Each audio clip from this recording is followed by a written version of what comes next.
So, a question I get asked all the time is what happens when two fearful avoidants date in a relationship?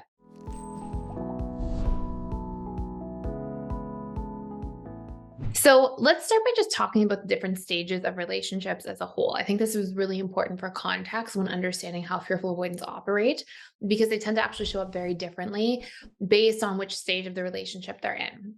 So, according to the work of Dr. Susan Johnson, there are essentially six major stages. I've sort of separated out the dating and honeymoon stage because I think they're very relevant in terms of their differences. So we have the first stage, the dating stage. Then we have the honeymoon stage, then the power struggle, followed by the stability stage, commitment stage, and bliss stage. And what we'll often see is in that dating stage, the dating stage is essentially the first, up to 6 months of a relationship. And this is characterized by understanding who this person is, who we're seeing, and really taking the time to essentially vet this person and see if they're a good match for us and vice versa.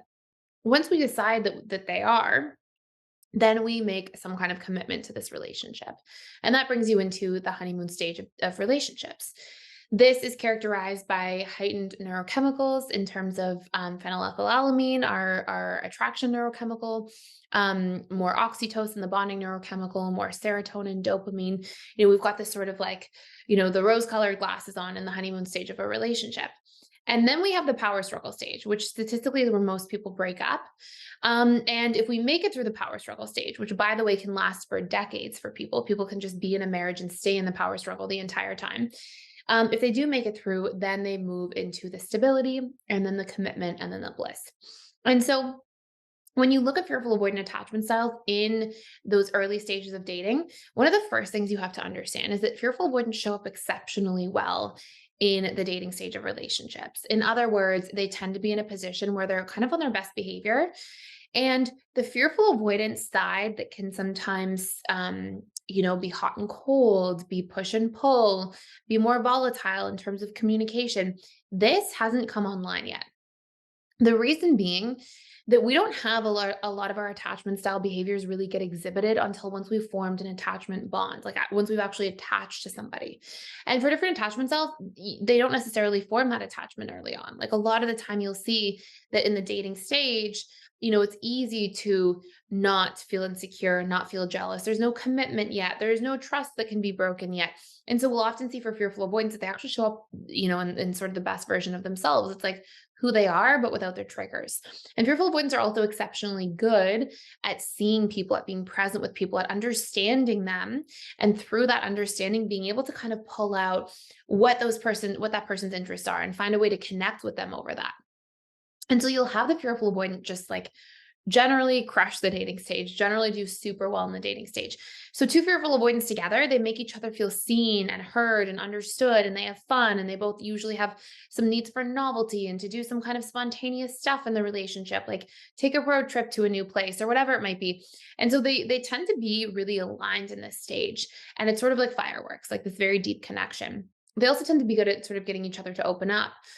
But the real sort of chaos happens not in the dating stage. When two FAs date, they tend to hit it off, really bond. It's a very strong connection.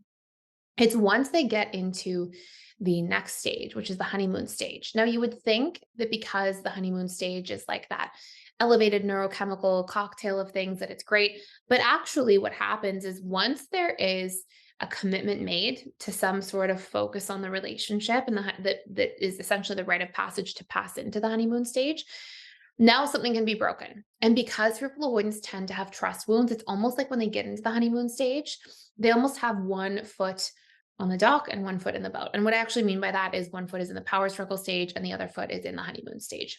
And so you'll see that this can be where there's a little bit of chaos ready to ensue.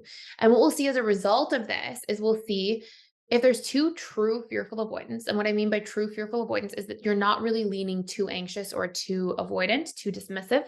You're just a true fearful avoidant. You'll see two true fearful avoidants come together and just like pinball each other back and forth. One person will be anxious one day, the other person will then be on the more dismissive side. And then if the other person's, they'll switch roles. Then that person who was anxious becomes more dismissive, causing the other person to become more anxious.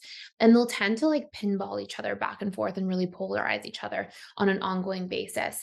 If you have two fearful avoidance where one naturally is more anxious, they have a strong secondary anxious side, and the other has a strong secondary dismissive avoidant side, you'll see them exhibit more characteristics of like the typical anxious avoidant trap, where one person's in the anxious, one person's in the avoidant. And of course, they can switch sides from time to time because they're both still FAs at their core, but you'll see one person lean into that secondary, more dominant side more often.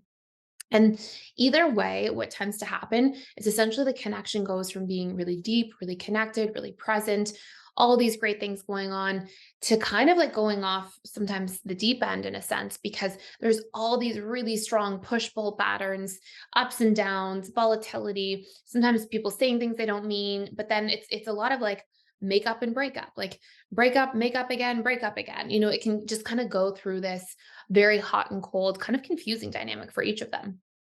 And I think the hard part that we have to remember is that for fearful avoidance, they get these competing associations about the same thing. So the thing being love or relationships, they see love as being a beautiful thing and they see love as being a painful or hard thing.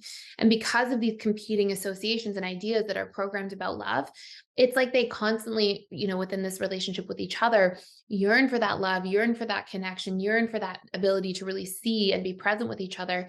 But as it gets closer and closer to them, they also get terrified by it. And so, until they actually break through some of these different dynamics, we'll see a lot of this push pull, and we'll see when they actually do emerge into the power struggle stage fully, that it can really, really ramp up, and there can be a lot of, harsher fights and more volatility. So some things to focus on working on are, if you're going to heal this relationship dynamic, number one, you have to work through your core wounds. I talk about that a lot on this channel. I'm not going to go into it too much right now. If you do want to do a deeper dive on core wounds, you can check out the fearful avoidance in a relationship course for free using the link below. And it actually talks about all the different challenges, pain points, issues in each of the different stages of relationships and exactly what to do to heal. It's sort of like a roadmap for all of that. So you can take a look at that, but you'll see that reprogramming core wounds is huge. Learning to express vulnerably is also huge. FAs expect each other to mind read because you're so good at reading between the lines because of your talent of hypervigilance. But the reality is that sometimes you're going to get it wrong because sometimes you're not going to know what's going on for somebody, or, they may not be communicating needs much at all. And so you might miss something or you might misunderstand something, especially if fearful avoidants start off kind of trying to be on the best behavior, their best, like, they're wearing a mask essentially, or they're on their best behavior in that early dating stage. So they won't necessarily show sometimes what they really need or all of what makes them tick. And so entering into future stages, you're going to miss something sometimes. But if both people are pouring into each other so much and kind of expecting each other to mind read, that's where you're operating by covert contracts. That's where, like, the moment somebody misses something, you're like, well, I did all these things for you. How could you not do this one thing for me? So communicating needs is super important. Learning to actually have boundaries in this relationship is also important because codependency is a dead end for fearful avoidance. As soon as they're in codependent dynamics for too long, it's on a pathway to ending because fearful avoidants eventually rebel against the codependency, really seek to get back that relationship to themselves. And so they'll polarize into counter dependency and push somebody away. And that's often where we can see fearful avoidants go into like these more extreme deactivating modes. So working through codependency, learning to have healthy boundaries, working through core wounds, learning to express needs, all of these things are super, super important. And communication is key through this relationship dynamic. The more there's vulnerability and openness and dialogue, the more you are going to see progress and you'll actually get out of a space where the power struggle stage could be your downfall. So I hope this makes sense. If you want to do a much, much deeper dive, check out the course for free down below, all about two fearful avoidants in a relationship together across the 6 stages of dating and relationships as a whole. But hopefully this answers your questions and made a whole bunch of sense. And if you have other questions down below, please write them out. I'd love to hear from you. I'm happy to create some YouTube content based on the questions I see, as I have been doing a lot lately. So please feel free to share anything. And also let me know any other questions you have as a whole. I'll see if I can go in and answer a bunch of them. And thank you for watching. Please like if you enjoyed this video, share, subscribe to this channel. I'd really appreciate it. And I look forward to seeing you in future videos.